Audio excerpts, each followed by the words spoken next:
33항입니다. 3권 4장 33항. 보복의 심판은 벌하기 위한 것이며 징계의 심판은 개선하기 위한 것이다. 이제 4장을 마무리해 가고 있습니다.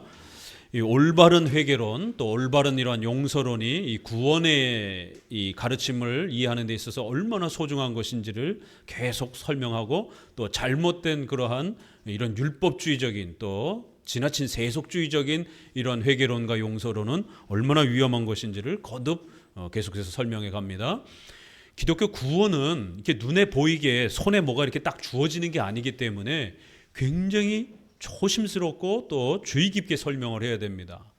결국 우리가 하나님 앞에 회개하고 용서를 받는다라는 것, 그래서 구원의 확신을 갖는다라는 것, 이거 쉬운 일이 아닙니다. 뭐가 이렇게 눈에 확 이렇게 나타나게 뭔가를 이렇게 주는 이런 것이라면 좀 더 쉬울 수 있습니다. 그러나 성경을 통해서, 성경을 배우면서 우리가 무엇을 잘못했는지, 죄가 무엇인지를 깨닫고 회개하고, 또 그리스도께서 우리의 죄를 대신 짊어지시고 그렇게 희생하셨다라는 이 그리스도의 공로의 이 용서를 우리가 또 성경을 통해서 믿음으로 받아들이는 거예요. 그런 과정을 통해서 구원의 확신과 위로를 얻게 되는 겁니다. 그렇기 때문에 이러한 정통 기독교의 구원론에 대한 이 정확한 설명을 하지 않으면 구원에 대한 확신이 이게 굉장히 설명하기 어려운 겁니다. 여러분, 구원받았는지 어떻게 확신합니까? 그러니까 이 틈을 타고 자꾸만 신비체험이라든가 은사주의 운동이라든가 또 여러 가지 공로주의, 고행주의가 율법주의와 같은 또 이런 형태들이 또 기복주의 형태로 뭔가 부자가 되고 자식이 잘 되고 이런 게 됐으면 내가 구원받은 거 아니냐, 복받은 거 아니냐, 이제 이런 식으로 또 평가하게 되는 겁니다. 이 구원의 확신을 성도들에게 정확하게 이렇게 마련해 준다는 것, 이거 굉장히 어려운 일입니다. 그래서 많은 그러한 또 잘못된 이런 회개론과 용서론들이 끊임없이 교회 안에 그렇게 또 판을 치는 것이에요. 그래서 잘못된 이런 부분들을 세밀하게 하나씩 잘 구별해내고 올바른 회개론과 용서론을 통해서 구원의 확신을 정확하게 붙들으라는 겁니다.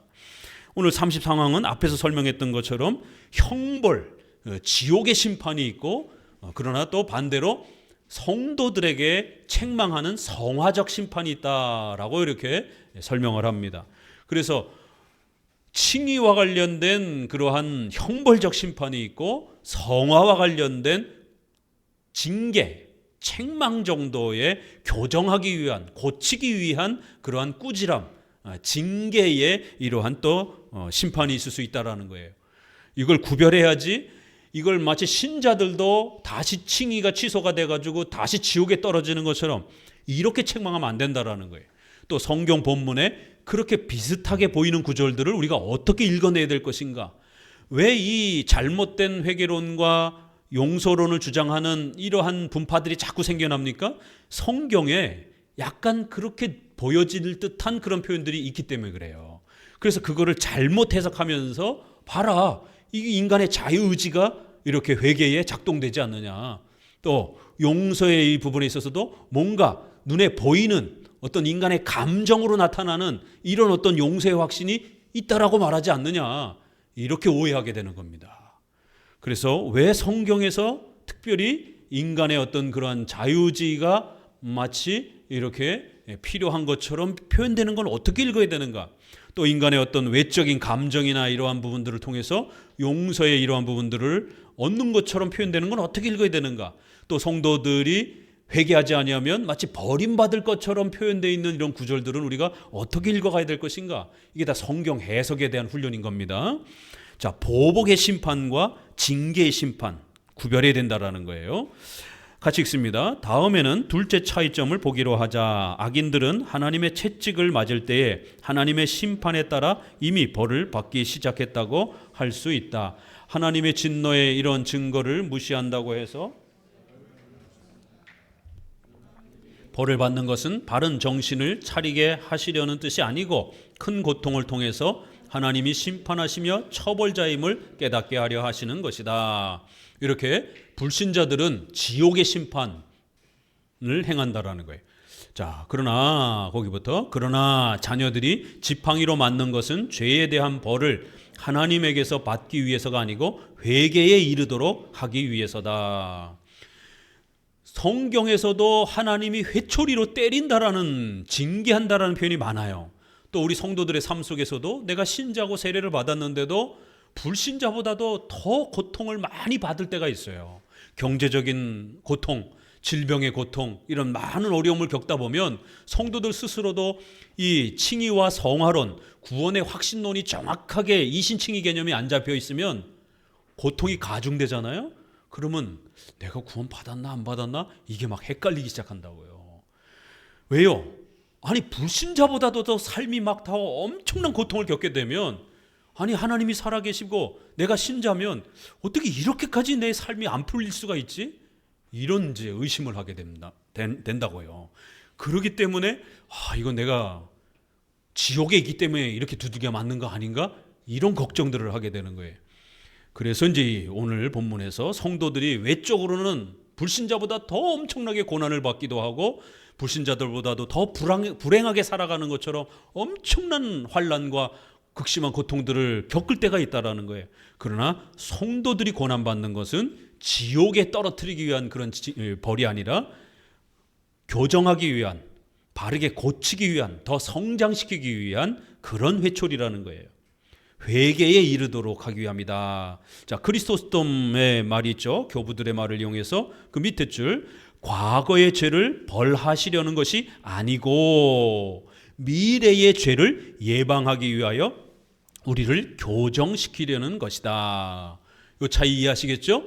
과거에 우리가 하나님 모르고 하나님 없이 살았던 이런 모든 죄들은 믿음으로 용서받은 거예요. 우리가 세례로 나올 때, 우리가 신자로서 나올 때 과거에 이러한 모든 우리의 죄악들을 하나님 앞에 회개하면서 나왔잖아요. 그렇죠? 그러면 이제부터는 또다시 과거의 죄를 물어가지고 지옥에 떨어뜨리겠다 이렇게 협박하시는 게 아니라 미래에 우리가 범죄하지 않도록, 우리가 더 성장하도록 교정시키는 회초리라는 거예요. 근데 뭐 이 회초리가 맞을 때는 아프잖아요. 그러니까 불신자도 회초리로 맞고 신자도 회초리로 맞으니까 이거 내가 지옥에 있는 것처럼 이렇게 혹시라도 착각할 수 있는 혼동이 생기는 거예요. 또 그리고 이제 요 틈을 타고 결국 이 반펠라기우스, 로마 가톨릭, 알미니안주의, 또 이러한 회심 준비론과 같은 이제 이러한 자유의지를 자꾸만 이렇게 강조하는 이런 방식의 회개론들이, 겉봐 너 이 정도밖에 안 되는데 네가 어떻게 신자야, 이런 식으로 자꾸 이제 불안함을 이제 조성하게 된다라는 거예요. 그러니까 이거를 정확하게 구별할 줄 알아야 된다라는 겁니다. 어거스틴도 읽어봅니다. 그대들이 받는 고통과 불평하는 일은 벌이 아니고 약이다. 정죄가 아니고 징계다. 기업에서 배제되기를 원하지 않으면 채찍도 배제하지 말라. 이 히브리서 12장에 있는 말씀처럼 악인들은 오히려 하나님이 아예 신경을 안 쓰고 내버려 둔다라는 거예요. 그렇지만 오히려 우리 신자들은 죄에 빠지지 않도록 더 혹독하게 회초리를 때리신다라는 거예요. 영원한 기업을 우리가 약속받았다라는 거예요. 그러면 이 땅에서 회초리도 같이 약속받은 줄 알으라는 거예요. 회초리는 약이라는 겁니다. 참 얼마나 멋있는 표현입니까? 여러분 경제적으로, 질병적으로 또 여러 가지 고통을 받을 때 지옥에 떨어진 것처럼 두려워하시면 안 되고 약이라는 거예요. 약.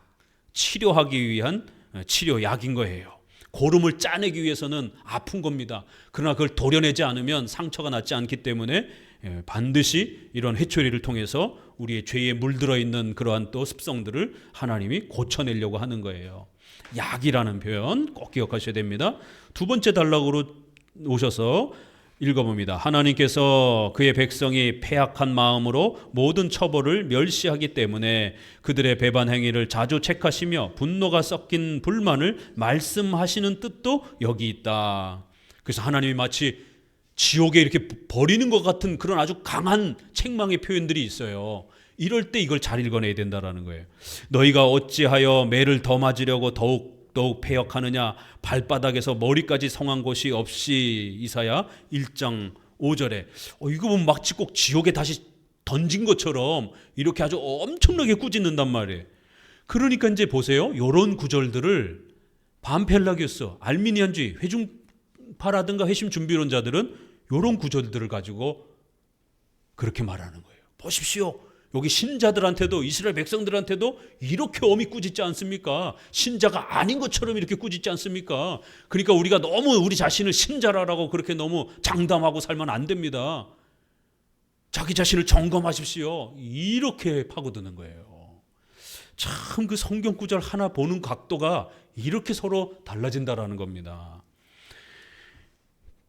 그러나 우리 선조들은 이런 구절들을 아무리 혹독하게 아주 엄하게 꾸중되어져 있는 이런 말들이라 할지라도 성화적으로 읽어내야 된다라고 이렇게 방향을 잡는 겁니다. 그러면 대번 칼빈이나 저처럼 장로교 입장에서 이렇게 구원의 확신을 강하게 이렇게 해석하면 반대파 쪽에서는 대번 어떤 얘기가 나와요? 신 목사님은 너무 구원을 보장하는 듯한 설교를 너무 많이 합니다. 그렇게 하면 성도들 나태해집니다. 게을러집니다. 이 싸움이 또 되는 거예요. 물론 우리 안에 가짜도 있을 수 있어요. 그러나 그 가짜에 대한 염려 때문에 진짜를 슬퍼하게 만들면 안 된다라는 거예요. 이게 이제 방향이 서로 다른 거예요. 저쪽은 가짜에 대한 염려 때문에 멀쩡한 사람도 막 때려잡는 이제 이런 일이 벌어지는 거고, 우리는 아무리 가짜가 있다 할지라도 이 땅의 유형교회는 가짜가 있을 수밖에 없죠.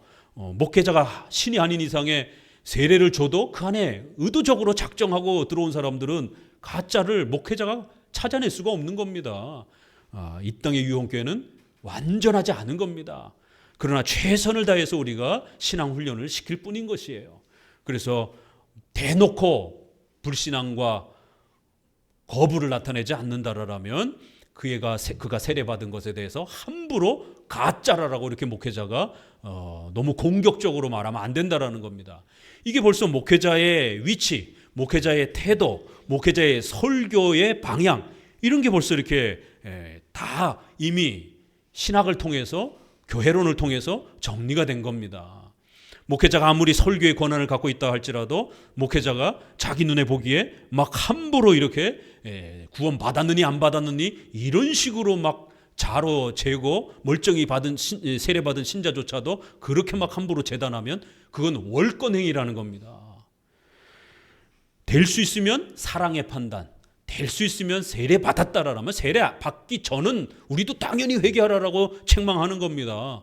그러나 세례를 받고 났으면 얼마든지 연약해도 신자로 인정해주고 신자로서 하나님 앞에 다시 각성하고 다시 재분발해서 열심히 하도록 이렇게 성화적 책망을 해야지 지옥에 떨어질 수 있다라고 이런 식으로 협박하게 되면 이신칭의론이 깨진다라는 거예요. 그래서 지난번 자살 문제도 굉장히 심각한 죄예요, 자살은. 그러나 그럼에도 불구하고 칭의론에 연결시키면 안 된다라는 거예요. 이신칭의는 어마어마한 복입니다. 인간의 행위를 가지고 판단하는 문제가 아니에요. 그건 오직 그리스도의 공로로 위대한 하나님의 예정으로 이루어지는 구원이기 때문에 인간의 어떤 실수와 잘못을 가지고 가타부타 이게 뭐 취소가 되느니 또 붕괴가 되느니 또 위태롭게 됐다느니 이러면 뭐 빈대 잡으려고 하다가 초가상간 태운다는 것처럼 성도들의 작은 실수를 바로잡으려고 하다가 그리스도의 십자가라고 하는 이 위대한 이 희생의 이 값으로 치른 이 이신칭의가 무너지게 되는 이런 일이 벌어지는 거예요. 그러니까 방향이 서로 다른 겁니다. 우리 장로교는 이신칭의를 보호하기 위해서 그리스도의 이 위대한 희생과 그 죄값을 치르신 그 공로를 보호하고 보존하기 위해서 이렇게 방향을 잡는 겁니다.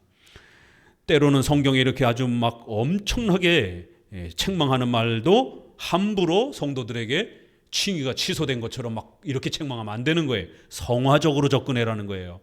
하나님께서 교회를 벌하시는 목적이 오직 교회를 겸손하게 만들며 회개시키려는 데 있다는 것을 간단히 밝히면 된다. 성화의 목적이지 지옥가 이런 칭의적 책망이 아니라는 거예요. 근데 이제 목회자들이 이런 신학적 훈련이 안 되다 보니까 자꾸만 성도들을 책망하려고 하다가 칭의적인 협박을 하게 되는 거예요. 그러면 목회자 스스로 오직 은혜로 오직 믿음으로 구원받는다 해놓고 목회자가 스스로 행위로 구원받는 것처럼 이런 딜레마에 빠지게 되는 거예요. 목회자 스스로의 설교가. 기껏 은혜로 구원받는다고 해놓고 성도가 행위 조금 성화에서 부족하다고 그걸 막 꾸중하면서 마치 지옥에 있는 것처럼 이렇게 협박하면, 아니 목사님 얼마 전에 오직 은혜로 구원받는다며요. 근데 왜 성도가 조금 행위 부족하다라고 해서 자꾸 행위가 마치 무슨 구원을 유지하는 것처럼 이렇게 꾸중하시게 되면 목회자 자신의 설교가 뒤죽박죽이 돼버리는 거예요. 이래서 참 그 종이 한 장 차이 같은 발 한 끗 어긋나는 게 이렇게 엄청난 피해를 입히는 겁니다. 그래서 목회자는 7대 교리에 대해서 아주 정확하게 훈련이 돼 있어야 됩니다. 밑에서 5째 줄 같이 읽어봅니다. 우리가 판단을 받는 것은 주께 징계를 받는 것이니 이는 우리로 세상과 함께 죄 정함을 받지 않게 하려 하심이라. 보세요. 고린도전서 11장에도 이렇게 아주 명확하게 이건 성화적 책망이라는 거예요. 분명히 우리가 하나님 앞에 꾸중은 받지만 지옥의 형벌의 책망이 아니라는 겁니다. 맨 아랫줄 가르치기 위한 징계에 불과하다는 것이다. 이 문제에서 어거스는 이제 또 분명히 우리 편을 든다. 그는 같이 읽습니다. 사람들이 하나님에게서 똑같이 성도들에게는 죄의 용서를 받은 후에 벌이 분투와 노력의 기회가 되며 악인들에게는 죄의 용서가 없으며 불의에 대한 처벌이 된다. 쭉 내려오셔서 밑에서 3째 줄 정도, 여기서 하나님께서는 아버지의 자리에 서시며 그 자식에게 조금 가혹한 벌을 주시지 않을 수 없었던 것을 비록 그것이 정당하고 후회까지 하신다. 그래서 성경에는 이스라엘 백성들을 막 꾸중하고 죽이시고 막 이랬던 것들을 아파하시고 후회하시고 이런 장면도 나오는 거예요. 우리 부모들은 더 쉽게 이해할 수 있어요. 호적판다. 뭐 이제 좀 자식들이 잘못하면 자식의 연을 끊을 거야. 호적을 팔 거야. 뭐 이제 이렇게 꾸중하지만 그렇다고 그게 무슨 뭐 호적을 팔 수가 있습니까? 그게 혈연으로 맺어진 가족인데 DNA 증명서 딱 갖다 내면 꼼짝 못 하는 거죠. 그러니까 부모가 그렇게 꾸중하고 야단을 쳐도 여전히 자식인 겁니다. 그 자식이라고 하는 그 혈연 관계를 없앨 수 없는 것이에요.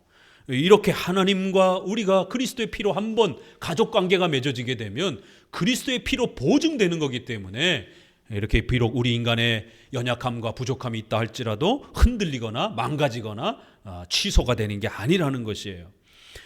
34항 하나님의 징계를 받는 신자는 낙망하지 말라. 이렇게 논리적인 흐름이 있어요. 그렇죠. 제목만 봐도. 그러니까 결론적으로 우리 성도들이 아무리 부족하고 또 아무리 연약해도 정말 어떨 때는 세례 기껏 받아놓고 주일날도 잘 오지도 않고 이러면 목회자 입장에서 막 답답하죠. 저거 세례를 괜히 줬나, 막 세례를 준 내 손을 막 찍어버리고 싶을 정도로 막 이렇게 막 정말 속상하고 막 그럴 때도 있죠. 그러나 본인이 검증하고 본인이 시험 보고 본인이 그 신앙 고백을 확인하고 성도들 앞에서 신앙을 확인한 다음에 세례를 줬으면 거기서 끝나야 되는 거예요. 그 다음부터는 성화적인 책망을 해야 되는 겁니다. 그거 계속 꾸중을 하고 칭의적인 협박을 하잖아요. 아까 말했던 그 딜레마가 빠지면서 그러면 성도들 입장에서는 어떻게 생각하게 되겠어요? 목사님이 문제가 많구만 이제 이렇게 되는 거죠. 그건 너무 책망하면 안 됩니다. 그렇게 되면 그러면 그 전에 걸러냈어야지 목사님이 그것도 모르고 세례를 줬어? 이렇게 돼버린단 말이에요. 그렇게 되면 결국 자기 발등 찍는 겁니다. 성도들 보고 자꾸 협박하면서 당신 신자가 아닌 것 같아 막 이런 식으로 자꾸 협박을 하게 되면 그분 본인이 세례를 줘놓고 본인이 그렇게 자꾸 자기한테 세례받은 성도들을 갖다가 신자가 아닌 것처럼 이렇게 얘기하면 세례를 누가 줬습니까? 결국 시험 다 보고 교리문답 시험 보고 세례 교육하고 그거 다 목사님이 해놓고 그럼 목사님이 실력이 없는 이제 이런 식이 되는 거예요. 목사님이 실수한 거가 돼버린 겁니다. 기껏 성도 꾸중하다가 목사님이 형편없다라는 이제 결론으로 돌아오게 되는 이런 일이 벌어지는 거예요. 그래서 조심해야 되는 겁니다. 세례를 줬으면 목사님도 안심해야 되고 성도도 낙심하면 안 되는 겁니다. 이렇게 자꾸 말하니까 반대쪽에서는 장로교 구원론은 좀 너무 널널한 것 같아. 이제 이런 자꾸 불평들이 쏟아져 나오는 거예요. 구원파 아니야? 막 이런 식으로. 그러나 우리가 염려하는 것은 진짜 신자를 보호하기 위한 거예요. 또 하나님의 예정, 그리스도의 십자가의 공로, 이거를 보호하기 위해서 그런 겁니다. 근데 저쪽에서는 자꾸만 인간의 나태함을 먼저 걱정하는 거예요. 하나님의 이 위대한 은혜와 그리스도의 십자가의 이런 거를 축소시키더라도 인간이 나태해질 거를 더 꾸중하는, 그래서 성도들이 좀 분발하도록 여기에 더 초점을 맞추는 거예요. 그렇기 때문에 비록 우리 장로교회의 이러한 아주 확신적인 구원에 대한 이런 보증을 담은 이런 설교와 가르침들이 다소 잘못 들으면 알아요. 우리도 이걸 남용하면 어떤 일이 벌어지겠어요?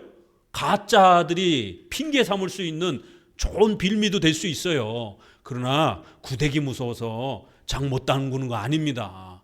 빈대 잡으려고 하다가 멀쩡한 성도들 갖다가 다 불신자 취급하고 이러면 안 된다라는 겁니다. 성도들이 낙심하지 않도록 구원의 확신을 강하게 붙잡을 수 있도록 도와줘야 된다라는 거예요. 같이 읽습니다. 심한 고통을 받을 때에 신자는 다음과 같은 생각으로 마음을 무장해야 한다. 내 이름으로 일컬음을 받는, 이렇게 그리스도의 이름으로 하나님의 일컬음을 받는 택한 백성들이라는 것. 또 계속 하나님의 집에서 심판을 시작할 때가 되었나니, 이런 베드로전서.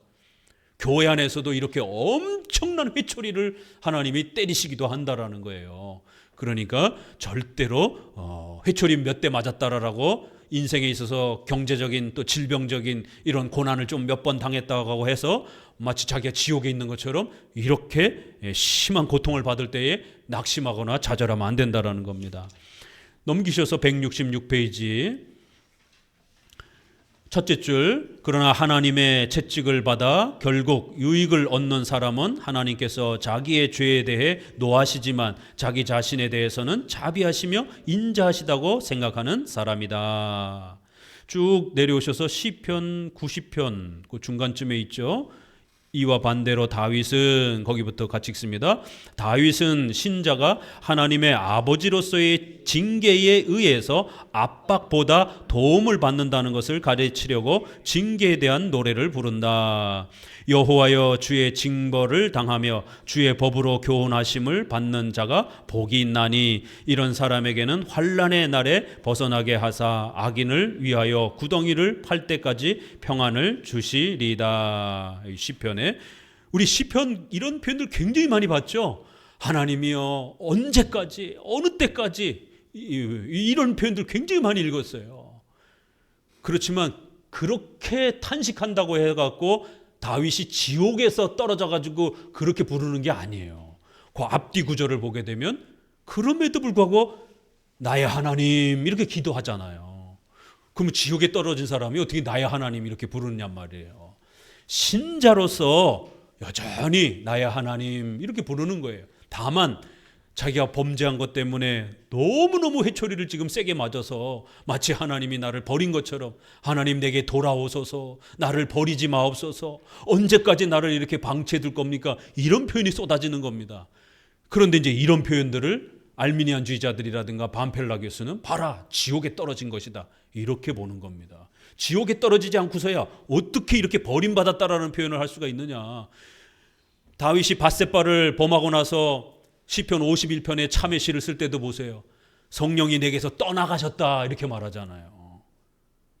그거는 우리를 지옥에 떨궈 놓고 성령이 아예 떠났다 이런 말이 아니라 성령의 충만함이 중단됐다 이런 뜻이에요. 우리가 은혜 수단을 게을리하면 성령의 충만함은 축소가 될 수 있습니다. 그러나 성령으로의 세례, 우리 지금 사도행전 계속 배우잖아요. 성령으로의 세례, 바로 칭의를 얻은 중생, 거듭남, 성령의 은혜를 통해서 우리가 새롭게 거듭나고 칭의를 통하여 하나님의 자녀가 된 이 성령의 은혜는 단 한 번 불변적으로, 법정적으로, 확정적으로, 선언적으로 그렇게 칭의가 이루어지면서 하나님의 자녀가 되는 거예요. 단 한 번. 다만 성화에서 충만함은 축소가 될 수도 있고 풍성해질 수도 있는 것이에요. 이 차이를 구별해야 되는 겁니다. 그래서 시편은 버림받았다, 떠났다, 아주 이런 강한 표현도 나오는 겁니다. 그러나 절대로 그거를 칭의와 관련해 가지고 중생과 관련해서 읽어내면 큰일 납니다. 성화와 관련해서 읽어내야 된다라는 거예요. 계속 참으로 읽습니다. 하나님께서 불신자들을 아끼시며 그들을 범죄를 무시하시면서 자기 백성에게는 더욱 엄격하신 듯할 때에 그것은 어려운 시련이 된다. 그렇기 때문에 다윗은 위로를 받아야 할 이유를 첨부한다. 즉 율법으로 훈계를 받는다고 한다. 이 훈계에 의해서 신자들이 바른 길로 돌아갈 때에 그들의 구원에 대한 관심이 있다는 것을 알게 될 것이며 불경건한 자들이 제멋대로 과오에 돌입하는 결과는 지옥이라는 것을 깨닫게 되리라고 한다. 불신자보다 신자가 더 혹독하게 야단 맞을 때도 있어요. 그래도 여러분이 세례받았다라면 절대로 불안해해서는 안 됩니다. 의심해서도 안 됩니다. 35항 다윗이 받은 벌. 이제 다윗이 밧셋바를 범하고 나서 자식이 죽잖아요. 이렇게 엄청난 벌을 받는 거예요. 자기 자식이 죽는 징계를 받는 거예요. 이거 엄청난 벌이죠. 그럴 때 이걸 어떻게 우리가 해석해야 되는가? 하나님께서 다윗을 벌하신 목적을 이제 모든 사람이 다 안다고 나는 믿는다. 즉 살인과 간음을 하나님이 노하신다는 것을 증명하려는 것이었다.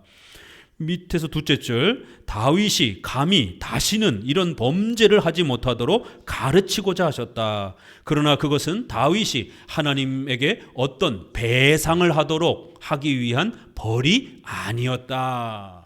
1단계로 용서를 1차 해주고 그 다음에는 성도들의 선행이라든가 종교적인 어떤 경건의 어떤 열매를 보석, 대가, 값으로 남겨둔 이런 1단계, 2단계의 구원 칭의 방식이 아니라는 것이에요. 로마 카톨릭과 알미니안주의자들은 대가가 남아있는 것처럼 해석한다라는 거예요. 이 밧세바 사건에서 이 사무엘하 24장 15절에 자식이 죽습니다. 분명히 나단 선지자가 다윗이 회개를 하니까 나단 선지자가 뭐라 그래요? 다 용서해 주셨습니다 라고 분명히 그렇게 얘기했단 말이에요. 그런데도 나중에 자식이 죽는단 말이에요. 그러니까 카톨릭과 알미니안주의자들은 봐라, 용서는 1차로 해주지만 남아있는 값이 있다라는 거예요. 이건 보석, 이런 어떤 종교적인 어떤 행위, 또 성도들의 어떤 윤리적인 열심, 이걸 계속 지켜보면서 판단하시겠다. 이런 식이 되는 2단계 칭의론이 돼버리는 거예요. 아니요, 용서해 주시면 다 용서해 주는 겁니다. 그런데 왜 그러면 자식을 죽였는가? 왜 성도들은 엄청난 징계와 같은 이 고통을 받는가? 거긴 이유가 있다라는 거예요.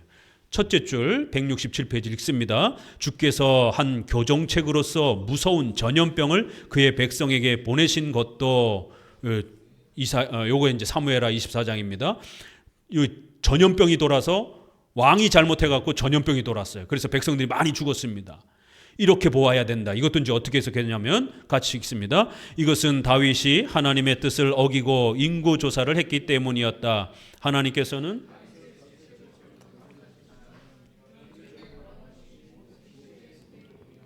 다윗의 교만을 꺾기 위하여 합당한 처사라고 보셔서 다윗을 채찍으로 심히 냉혹하게 징계하셨다.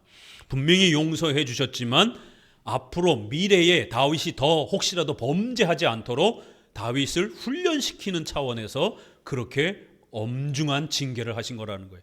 또 많은 후손들에게 다윗은 또 이렇게 하나의 구약의 중요한 선지자여 샘플이었기 때문에 많은 후손들에게 하나의 본을 보여주시기 위해서 더욱 혹독하게 또 이렇게 징계하신 거라는 거예요. 이거는 징계 차원이지 어떤 칭의 차원에서 2단계, 3단계의 어떤 대가와 보석을 요구하는 게 아니라는 겁니다. 두 번째 단락, 넷째 줄. 즉 하나님께서 그의 법을 어기는 우리 죄에 대해 얼마나 심히 노하시는가 하는 경고를 받는다는 것이다. 십계명의 이러한 율법의 규범들을 깨트리면 하나님이 얼마나 진노하시고 또 하나님의 뜻을 어기는 게 얼마나 불쾌한 것인지에 대해서 우리에게 가르쳐 주려고 이렇게 꾸중하시는 것이지, 여러분이 신자가 된 이후에 솔직히 말해서 목사나 성도나 거짓말, 시기, 질투, 미움, 오해 이런 거 얼마나 많이 우리가 범죄합니까? 그때마다 지옥에 가면 구원받을 사람이 없어요. 신자가 되고 난 이후에도 우리가 십계명과 관련된 이런 많은 범죄들을 죽을 때까지 시시때때로 얼마나 많이 범죄하냔 말이에요. 그건 죽을 때까지 우리가 성화되어져 가는 거예요. 그렇기 때문에 그런 윤리적인 어떤 몇 가지 부분에서 실수하고 연약하다 할지라도 절대로 구원 받았나 안 받았나 이렇게 막 헷갈리고 막 의심이 되고 불안해하시면 안 된다라는 겁니다.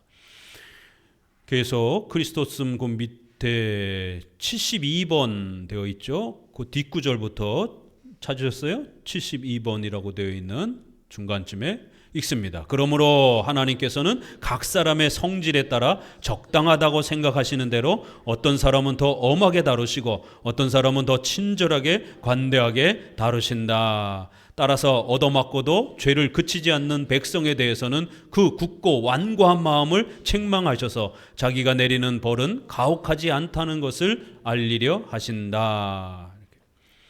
우리 시작하자마자 이제 우리 유집사님 3월 달에 수술이 있습니다. 같이 기도해 주셔야 됩니다. 어떤 가정은 어떤 성도는 시작하자마자 이렇게 암이라고 하는 청천벽력과 같은 이런 커다란 고통과 아픔을 겪습니다. 근데 또 어떤 성도는 올해 벌써 1월, 2월 시작하자마자 갑자기 보너스를 1,000만 원짜리를 탁 받아가지고 이렇게 인생이 다 다르다라는 거예요. 그럴 때 1,000만 원 보너스 받은 성도가 막 이렇게 누가 있다고 그런 건 아니고 혹시라도 그런 성도가 있다라면 이렇게 뭐 자랑하고 하나님 앞에 복을 못 받았으니 저렇게 병이 걸렸지 이렇게 정죄하고 손가락질하고 이러면 안 된다라는 거예요. 그 다음 달에 1억을 손해볼 수도 있고 인생이 뒤바뀔 수 있는 겁니다. 하나님은 이렇게 각 사람의 형편과 성화의 범위에 따라서 얼마든지 다양하게 각 사람들을 징계하시고 꾸중하시면서 또 훈련시킨다라는 겁니다. 168페이지로 넘어갑니다. 첫째 줄, 우리의 지극히 현명하신 아버지께서는 모든 사람을 한 사람의 예외도 없이 한 공통된 채찍으로 일평생 훈련하는 것이 적당하다고 보셨다. 명심하셔야 돼요. 조금 잘 나간다고 해서 깔보고 조롱하고 이러면 안 됩니다. 잘 나갈 때 오히려 어려운 성도들 도와주고 같이 기도해주고 눈물 흘려주고 손잡아주고 그러셔야 되는 겁니다. 그래야 또 자기가 어려워질 때 성도들로부터 또 도움을 받는 겁니다. 그래서 하나님은 절대로 어떤 사람은 막 승승장구하면서 막 죽을 때까지 막 계속해서 막 성장하고 이런 사람이 없다라는 거예요. 다 이렇게 인생의 굴곡이 다 있는 겁니다. 한 사람 한 사람 들여다보면 평탄한 사람이 없어요. 다 소설을 한 10권씩 쓸만한 인생의 그런 아픔과 고통들이 다 있는 겁니다. 한 사람도 예외 없이 이러한 많은 고난을 겪으면서 우리 죄와 싸워가면서 그렇게 우리가 죽을 때까지 성장해 가는 거예요. 그래서 여기 성경에도 보니까 세리가 주여 나는 죄인이로소이다 이런 표현도, 또 베드로도 예수님을 저주하면서 3번씩이나 예수님을 모른다 그랬잖아요. 그러면 가론 유다도 범죄했습니다. 예수님을 팔아넘겼어요. 그러면 누구 죄가 더 커요?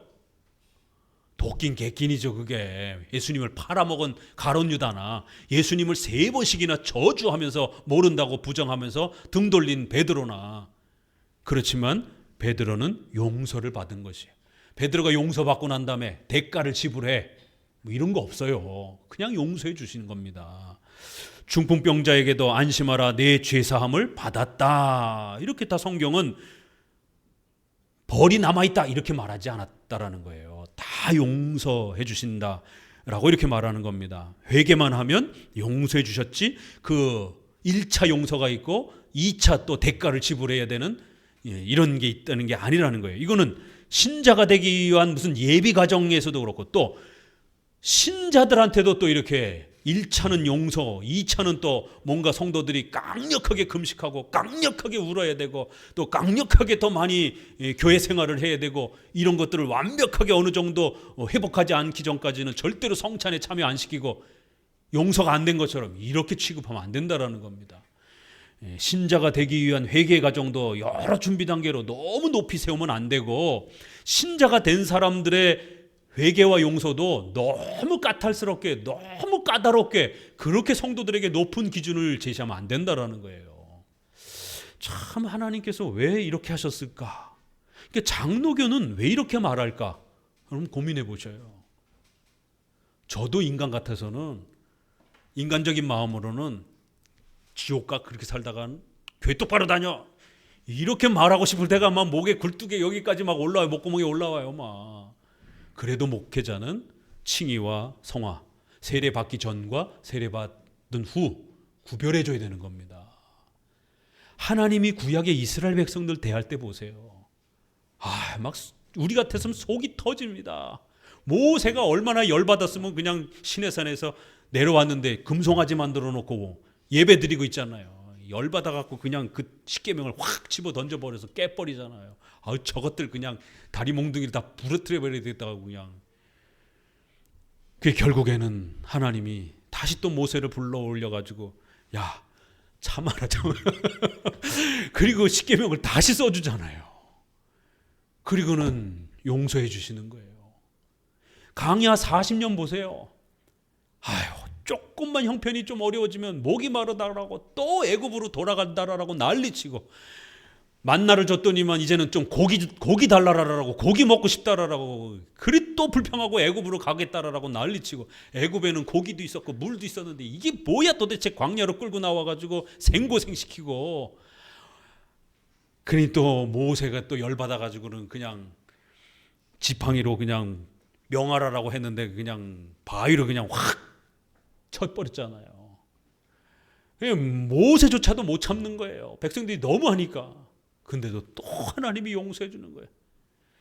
이렇게 하나님께서 얼마나 자비로우시고 인자하신지를 우리가 성경을 통해서 배우는 겁니다.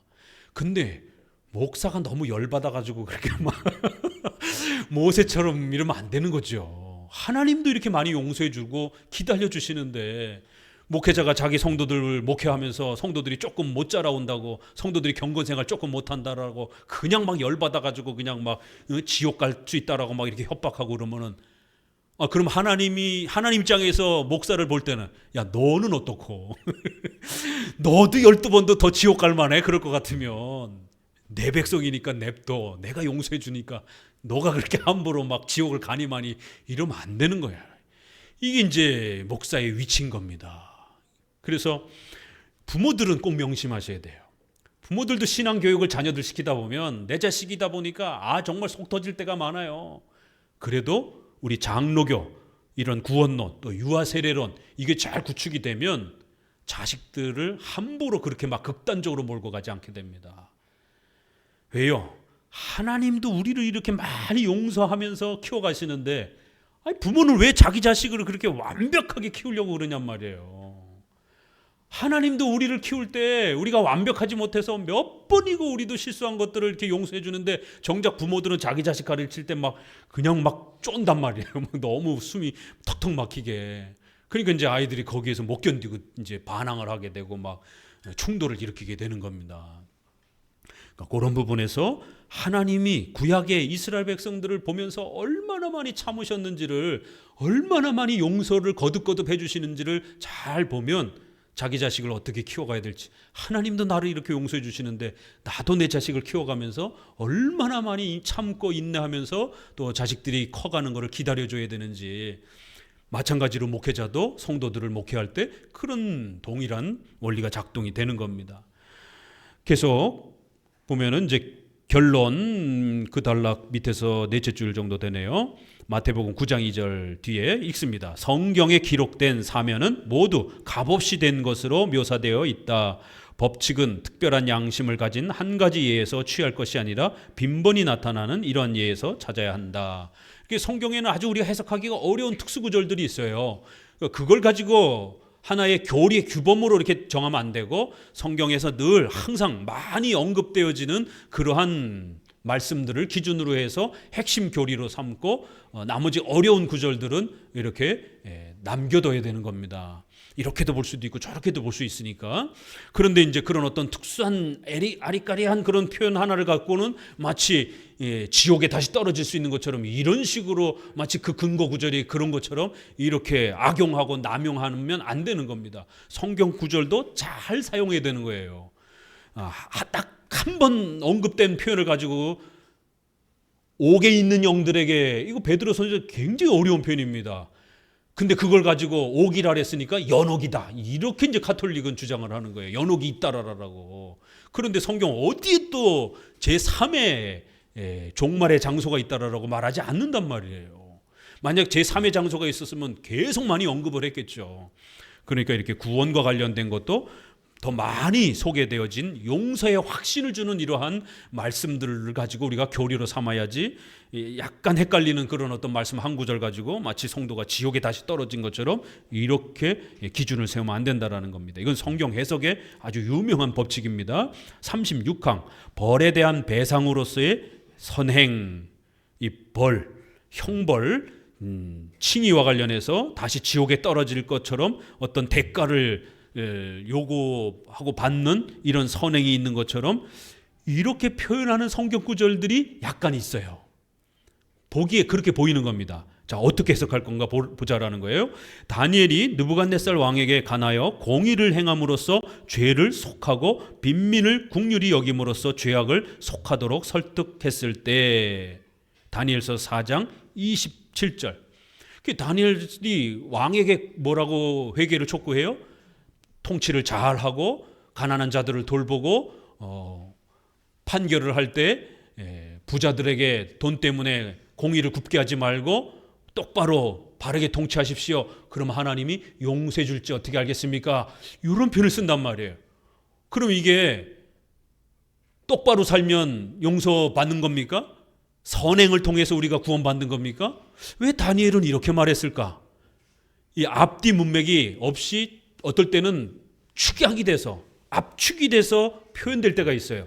그럴 때는 성경 전체 안에서 보고 또 그 문맥에 충분히 다니엘서 전체 안에서 보고 이렇게 오직 성경과 모든 성경이 작동이 되면서 다니엘이 왜 이렇게 말했는가? 그럼 이게 정말 어떤 대가를 지불하라는 이야기인가? 우리가 대가를 지불하지 않으면 다시 칭의가 취소되고 지옥에 떨어진다는 말인가? 잘 헤아려야 됩니다. 이건 그런 뜻이 아니에요. 계속 읽어봅니다. 그는 그 공의와 긍휼을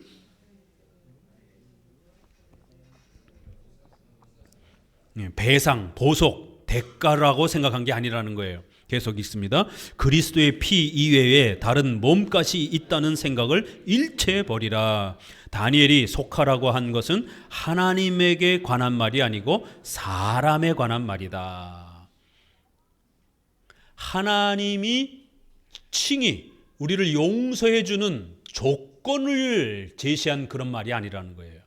다니엘은 왕이 사람들과 관계에서 어떻게 살아야 될지에 대한 그러한 윤리적 결과와 열매를 말한 것이다라는 거예요. 구원받고 회개하고 난 이후의 열매를 사람들과 어떻게 살아가야 되는지를 말한 것이지, 하나님을 향해서 우리가 어떻게 용서를 받아야 되는지에 대한 조건을 말한 게 아니라는 거예요. 그래서 하나님에 대해서 말한 게 아니라 사람들과 관련해서 어떻게 살아가야 될지에 대한 그러한 회개 이후를 말하는 것이지 회개의 전의 조건을 말한 게 아니라는 거예요. 그래서 성경 해석을 잘 해야 되는 거예요.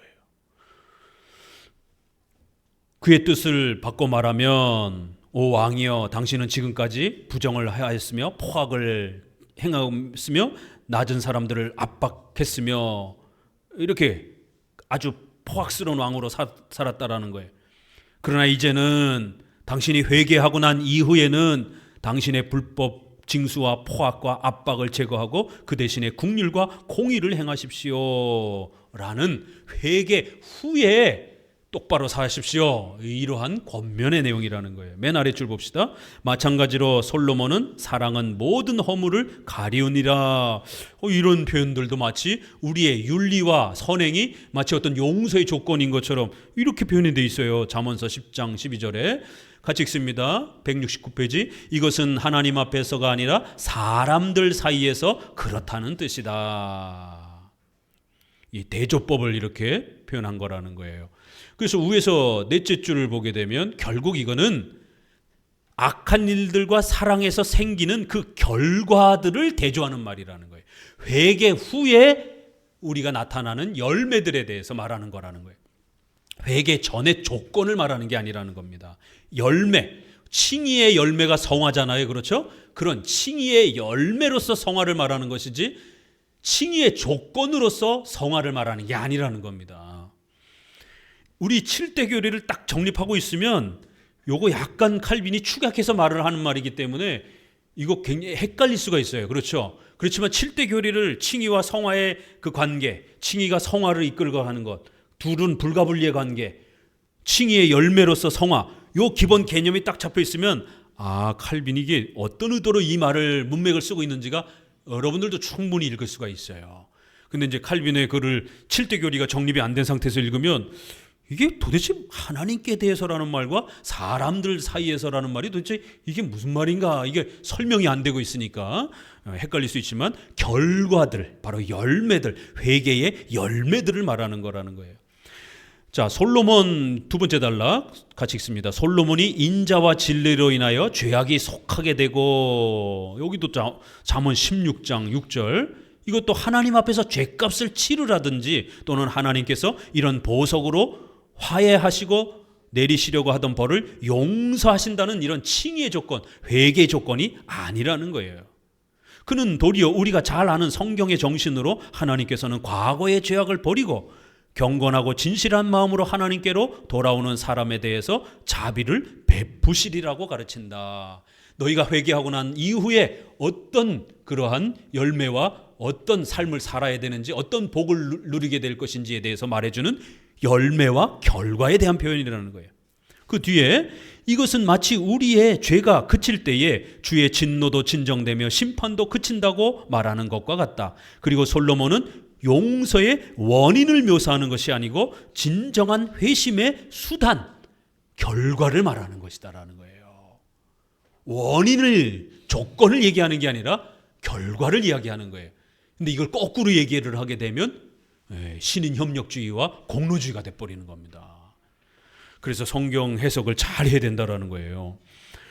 밑에서 다섯째 줄, 구제를 함으로써 모든 것을 순결하게 만들라고 가르치셨을 때에 신약에도 보면 이런 표현들이 있잖아요.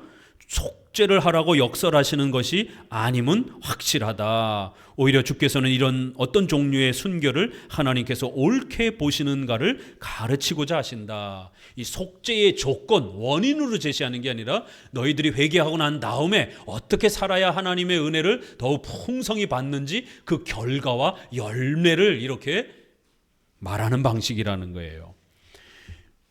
성경에 이런 표현들이 의외로 굉장히 많습니다. 이거를 통상 뭐라고 말하냐면 역설적 표현법이라고 그래요. 결과를 원인처럼 이렇게 돌려서 말하는 거예요. 마치 우리가 착해서 구원받은 것처럼 그렇게 말함으로 우리가 더 열심히 착하게 살아가도록 강력하게 동기부여를 하는 겁니다. 그래서 마치 우리의 행위 때문에, 우리의 그러한 노력 때문에 구원받은 것처럼 하나님이 우리를 칭찬할 때 그렇게 칭찬하십니다. 이거 어마어마한 칭찬인 거예요. 내 믿음 때문에 내가 구원받았다, 너 믿음으로 구원받았다, 이런 표현도 다 마치 우리가 결단한 그 믿음 때문에, 우리가 노력한 것 때문에 우리가 구원을 얻은 것처럼 이렇게 우리를 칭찬해 주면서 열심히 하라라라고 이렇게 칭찬하는 거예요.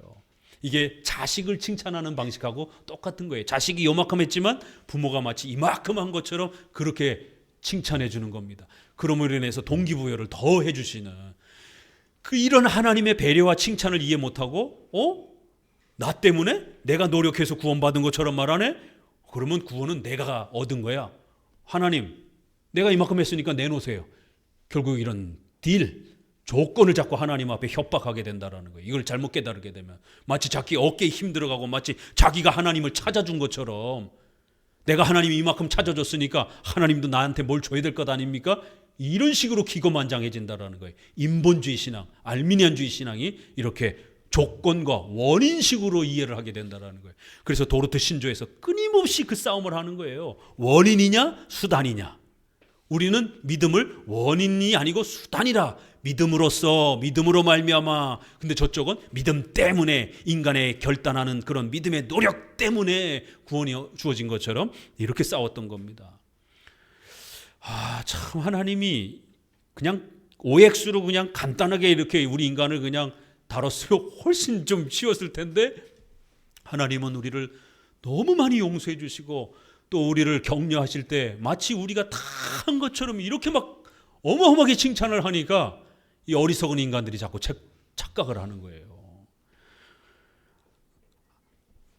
동기부여는 받더라도 반드시 그 원인과 공로는 하나님에게 있다라는 건 잊지 말으셔야 됩니다.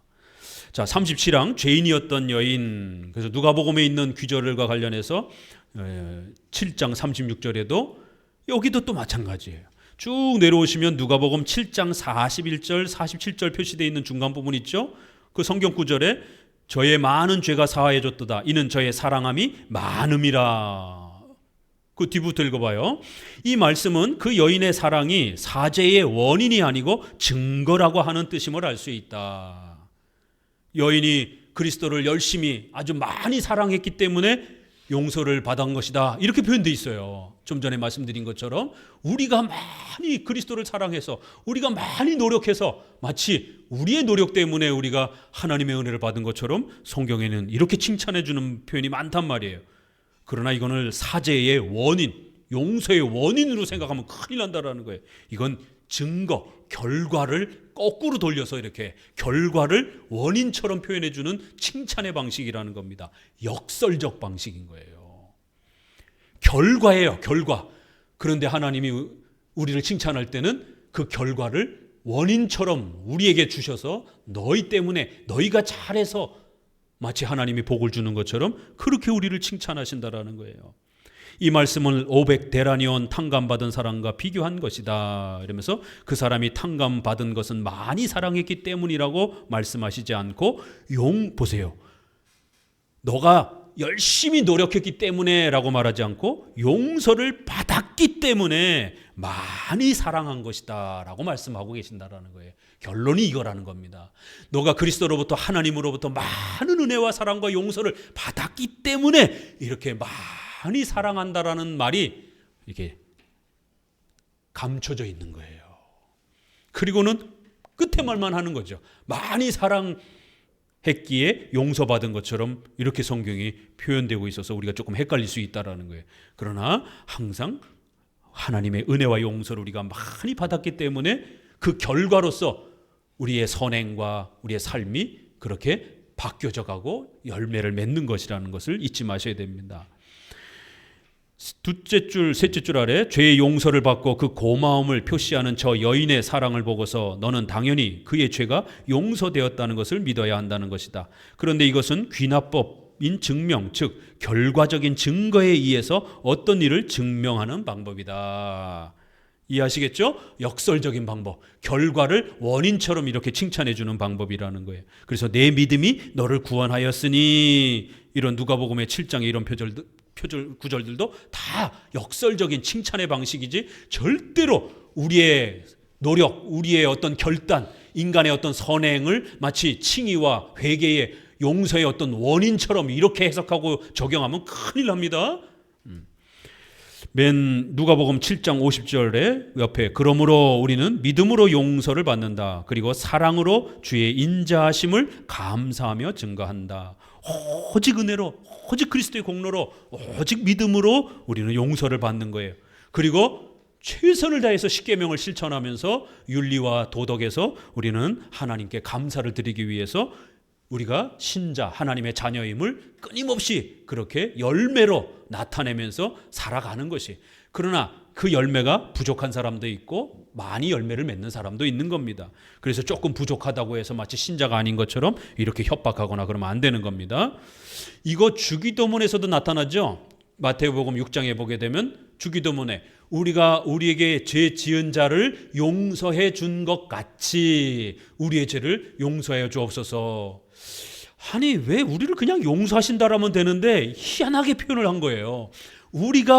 우리에게 잘못한 사람들, 나를 괴롭힌 사람들을 내가 많이 용서해 준 것처럼 하나님 나도 용서해 주세요. 그래서 로마 카톨릭은 이 구절을 가지고 봐라, 대가가 있어야 된다는 거예요. 경건의 행위라든가 선행의 뭔가 열매를 용서, 칭의의 대가로 하나님이 요구하신다라는 거예요.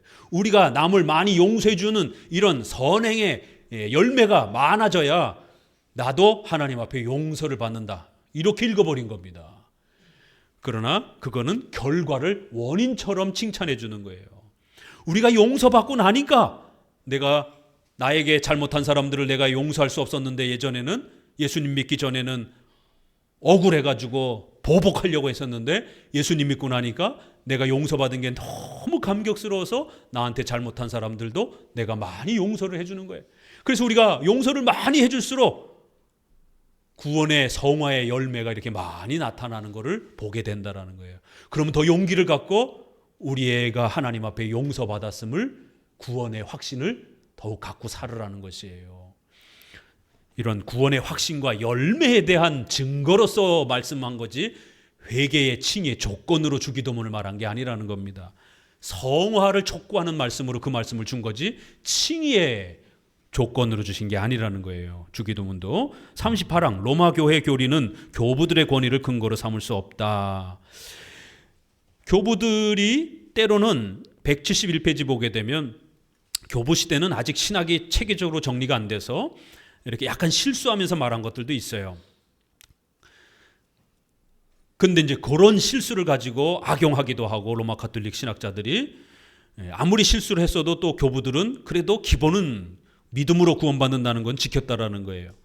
결국 교부들의 글을 잘못 읽고 악용하는 이 야만적이고 이렇게 무지하지 않았다는 것을 나는 인정한다. 교부들이 그렇게 행위로 구원받는다라고까지 말하진 않았다라는 것이에요. 근데 그걸 뒤에 후대 사람들이 악용한 거라는 겁니다.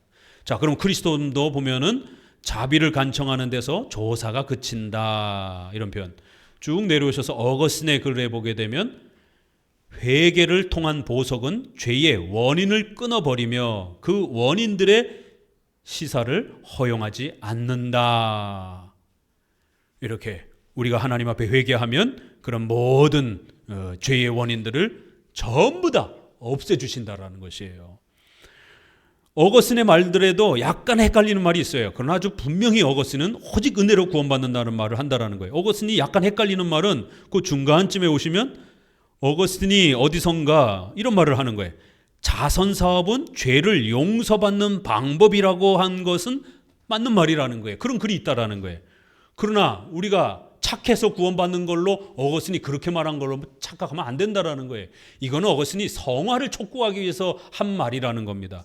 분명히 다른 구절에서는 그 밑에 줄에 보면 그리스도의 육신은 우리 죄를 위한 유일하고 진정한 회개의 조건이요 용서와 칭의의 원인이다라고 분명히 말한다라는 거예요. 이렇게 교부들의 글 전체를 봐야지 부분적으로 이렇게 보고 또 잠깐 실수한 말을 가지고 마치 행위로 구원받는 것처럼 이렇게 주장하면 안 된다라는 겁니다. 39항 스콜라 학자들은 교부들의 교훈을 부패시킨다. 그 로마 가톨릭 학자들도 그렇고 오늘날 알미니안주의자라든가 이러한 또 회개론을 잘못 말하는 사람들도 종교개혁자들의 말을 잘못 악용하는 거고 또 교부들의 말을 잘못 착각해서 그렇게 악의적으로 남용하는 겁니다. 자기들이 잘못 적용한 거예요. 그런데 그들은 교부들이에요. 교부들은 보석을 하나님에게 가르치는 보상이라고 하지 않고 어떤 보석 대가라는 말을 약간씩 쓰긴 써요. 근데 그걸 어디다 쓰는가? 그거는 파문 선고를 받은 사람들이 교회로부터 출교, 징계를 받았던 사람들이 다시 교회에 들어오고자 할 때에 행하는 일반적인 증언이며 그 증언에 의해서 자기들이 회개를 교회에다가 다짐하는 것으로 보통 그럴 때 쓴다라는 거예요. 대가를 지불하라 이런 표현들이 있긴 있어요. 이거는 쓸 수도 있어요. 왜냐하면 우리가 공적인 회개와 사적인 회개 있다 그랬잖아요. 사적인 회개는 하나님 앞에 용서를 구하면 됩니다. 그러나 교회 직분자가 공적으로 뭔가를 잘못하고 성도들에게 피해를 입혔어요. 그러면 반드시 대가를 지불해야 됩니다. 성도들의 돈을 사기를 쳤어요. 그러면 대가를 지불해야 되는 거예요. 사기친 돈 물어줘야 되는 겁니다. 또 공적인 자기가 교회 직분자임에도 불구하고 교회를 어지럽혔기 때문에 적어도 근신 기간을 둬야 되고 성도들 앞에서 자기의 잘못을 고해야 되고 이런 몇 가지 공적인 법적 절차의 대가를 필요로 하죠. 왜요? 성도들이 못 믿을 수 있잖아요. 저거 말로만 하는 잘못했다고 하는 겁니다, 목사님. 저 뒷구멍으로는 또 뒤로는 똑같은 짓 하고 있습니다. 어떤 성도가 그렇게 고발을 해요. 그래요? 그럼 좀 더 지켜봅시다. 이러한 확인이 필요하기 때문에 그가 착하게 정말 변했는지에 대한 대가를 성도들에게 보이라, 나타내라, 열매를 증명해라, 이럴 때 썼던 단어지 이거를 칭의의 조건으로 절대로 쓰지는 않았다라는 거예요. 근데 교부들의 말에 약간 그런 대가를 지불하는 말이 있다라고 해서 그거를 악용했다라는 겁니다. 고대의 교부들은 회개하는 사람들에게 모종의 탄식과 그 밖에 의무를 지어서 참으로 진심으로 이전 생활을 미워한다는 것을, 또 이전 행동을 완전히 잊어버리고자 한다는 것을 증명하게 했다라는 거예요. 그래서 교부들은 하나님에게 대해서가 아니라 교회에 대해서, 사람에 대해서 이런 대가, 보석을 치르는 것을 말했다라는 겁니다. 하나님에 대해서, 사람에 대해서 이렇게 구별해야 돼요. 어거스틴의 편람에는 이제 이런 표현도 있다라는 겁니다. 이와 같은 고대 의식이 현재 사용되는 고백과 보석의 이러한 근원입니다. 그러니까 오늘날 교회 안에서 뭔가 대가를, 어떤 책임을 요구하는 어떤 그런 표현을 쓰는 이런 의미가 있다라면 이 정도로 우리가 이해를 해야지 칭의의 조건으로 이렇게 설명하면 안 된다라는 거예요. 여기 한번 같이 읽어볼까요? 이 훌륭한 형식의 그림자도 남지 못하게 한 무리는 참으로 독사의 자식들이라는 거예요. 이렇게 소중한 그러한 규범조차도 마치 그걸 칭의의 조건으로 이렇게 남용한 이 로마 카톨릭의 사제들은 독사의 자식들과 같은 아주 악독한 자들이라는 거예요. 어떻게 그런 규범을 갖다가 칭의 조건으로 만들 수가 있느냐라는 거예요.